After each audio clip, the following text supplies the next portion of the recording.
మనసును గ్రహించున్నా. కింద అంటాడు, నా నడకను నా పడకను నువ్వు పరిశీలన చేసి ఉన్నావు, నా చర్యలన్నింటినీ నువ్వు బాగుగా తెలుసుకొని ఉన్నావు. చప్పర గట్టిగా హల్లెలూయా. ఇంకా గట్టిగా నీ నడక నీ ప్రవర్తన అంతా తెలుసాడు దేవునికి. ఆమె చెప్పండి గట్టిగా.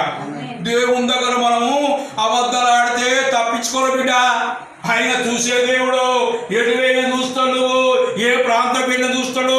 రైట్ పోతున్నావా, లెఫ్ట్ పోతున్నావా, మంచి పని చేస్తున్నావా, చెడ్డ పని చేస్తున్నావా, దేవునికి విరోధంగా బతుకుతున్నావా. నీ నడక అంటే నీ ప్రవర్తన, నీ మంచి నడక అంటే నడిచే నడక కాదు.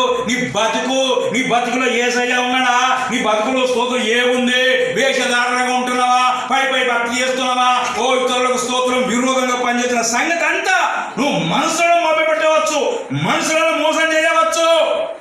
కానీ నువ్వు నమ్ముకున్న దేవుణ్ణి ఎన్నడికి మోసం చేయలేవు. ఆమె చెప్పండి గట్టిగా.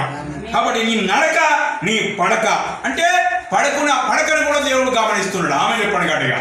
మరి నువ్వు ఏ స్థితిలో నీ పడకలో ఉన్నావు, ఈ స్థితి ఏంటిదే, నువ్వు పడుకునే పడకలో ఎలా ఉన్నావు, నీ తలంపులు ఎలాగ ఉన్నాయి, అవి మంచి తలంపులు ఉన్నాయా, అవి చెడ్డ తలంపులు ఉన్నాయా, లేకపోతే దేవునికి విరోధంగా పనిచేసేవి ఉన్నాయా అని 139వ కీర్తనలో మాట్లాడుతున్నాడు. ఆమె చెప్పండి గట్టిగా.